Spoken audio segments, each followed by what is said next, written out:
दोस्तों रूबरू कराने जा रहा हूँ आज की ताज़ा खबरों के साथ। आप देखिए न्यूज़ इंडिया 9, शेयर करिए, सब्सक्राइब करिए और लाइक भी कीजिए। पालघर से न्यूज़ इंडिया 9 का रिपोर्ट। आपल्या भारताचा राष्ट्रीय क्रीडा दिन हा साजरा झाला।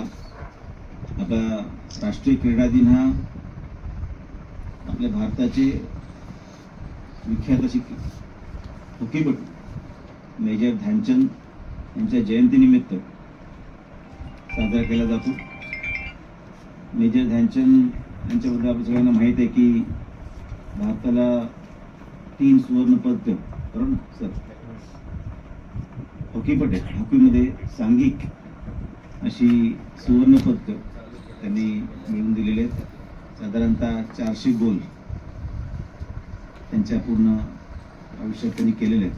त्यामुळे त्यांचा सन्मान व्हावा ह्या दृष्टिकोनातून भारत सरकारने त्यांची जयंती ही राष्ट्रीय क्रीडा दिन म्हणून जाहीर केली होती आणि म्हणून त्या निमित्ताने राष्ट्रीय क्रीडा दिन हा पूर्ण भारतवर्षामध्ये उत्साहात खेळाडूंच्या सोबत साजरा केला जातो। त्याच पार्श्वभूमीवर आपल्या पूर्ण भारतामध्ये खेळाचं वातावरण चांगल्या प्रकारे निर्माण व्हावं, प्रोत्साहन मिळावं, प्रेरणा मिळावी ह्या दृष्टिकोनातून सगळ्या लोकसभा क्षेत्रामध्ये खासदारांच्या नेतृत्वामध्ये सांसद खेल महोत्सव याचं अनाउन्समेंट आणि ऑफिशियल डिक्लेरेशन हे करायला सांगितलेलं आहे। त्यानिमित्ताने आज मी ते अनाउन्स करतोय। कालच्या 29 ऑगस्ट ते 21 सप्टेंबर या दरम्यान ऑनलाईन एक लिंक दिलेली आहे www.sansadkhelmahotsav.in। यामध्ये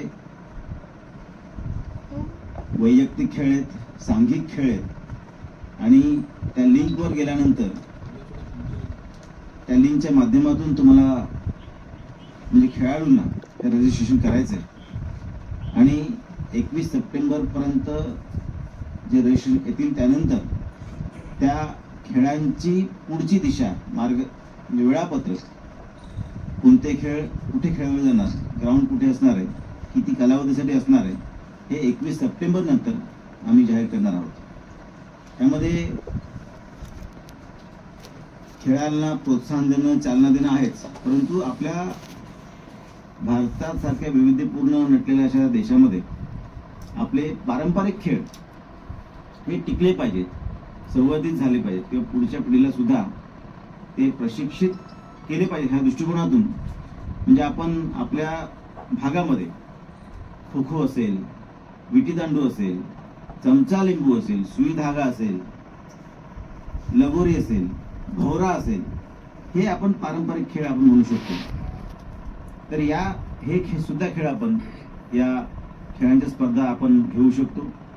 त्याचबरोबर जे नॅशनल किंवा इंटरनॅशनल लेवलला आपण खेळ होतो, कबड्डी असेल, कुस्ती असेल, क्रिकेट असेल, फुटबॉल असेल, बॅडमिंटन, टेबल टेनिस, अशा प्रकारचे खेळ किंवा मॅरेथॉन, अशा प्रकारचे खेळ हे सुद्धा वैयक्तिक किंवा सांघिक दृष्ट्या आपण घेणार आहोत आणि त्यामुळे त्याचं 21 सप्टेंबर नंतर 21 सप्टेंबर ते 25 डिसेंबर या कालावधी दरम्यान आम्ही त्या खेळांचं आयोजन करणार आहोत।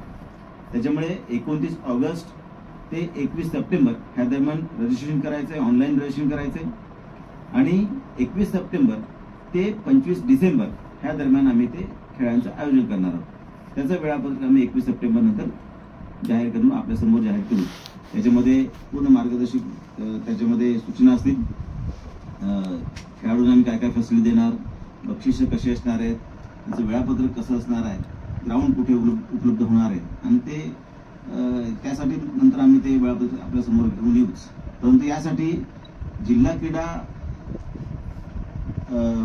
खात्यामार्फत त्यांना सूचना आलेल्या आहेत, त्यांची जास्तीत जास्त सहयोग आम्हाला मिळणार आहे, लागणार आहे। त्यामुळे इथे वनवानी साहेबांना मी विनंती केली होती, त्यामुळे इथे नायक साहेब इथे आलेले, ते स्वतः प्रख्यात कबड्डीपटू आहेत। त्याच्यामुळे आपल्या गेल्या 1-2 वर्षापासून आपल्या जिल्ह्यामध्ये खेळाविषयी जागरूकता चांगली तयार झालेली आहे. आपण मॅरेथॉन स्पर्धा सुद्धा बघतोय. साधारणतः जे मला वाटतं 20,000 रजिस्ट्रेशनमध्ये ते 60,000पर्यंत गेलेले आहेत.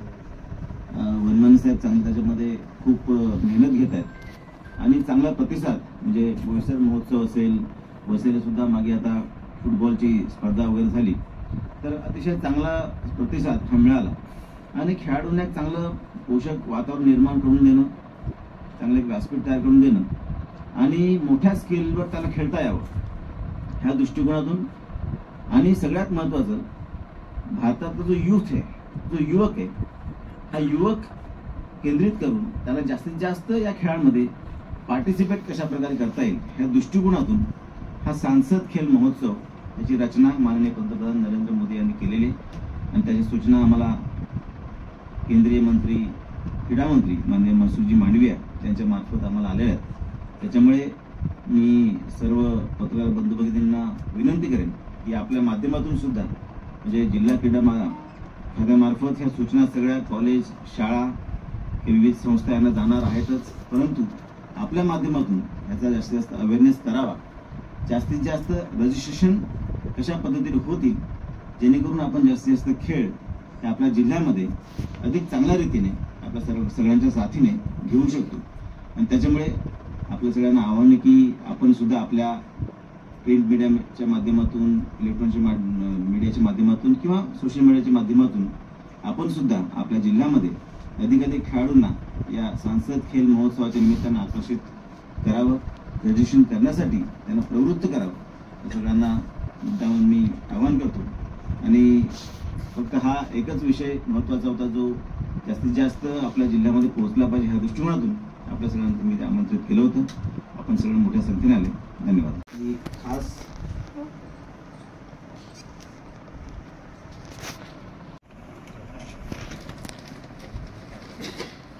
आमचे मीडियाचे प्रमुख मुरलीधर भानुशाली, प्रशासनाचे मुख्य जिल्हा क्रीडा अधिकारी माननीय एकनाथ साहेब आणि त्यानंतर राज्याच्या क्रीडा विभागामार्फत केंद्राला तो प्रस्ताव जाणं अपेक्षित आहे. आणि मानवीय साहेबांनी सांगितलेलं आहे की ते त्या आदिवासी क्रीडा प्रबोधिनीसाठी एकलव्य 5 कोटी सुद्धा द्यायला तयार आहेत. त्यांचं म्हणणं की आपला राज्यामार्फत तो प्रस्ताव हा नव्याने तिथे आला पाहिजे जेणेकरून आपल्याला तो त्यांना 5 कोटी देता येतील.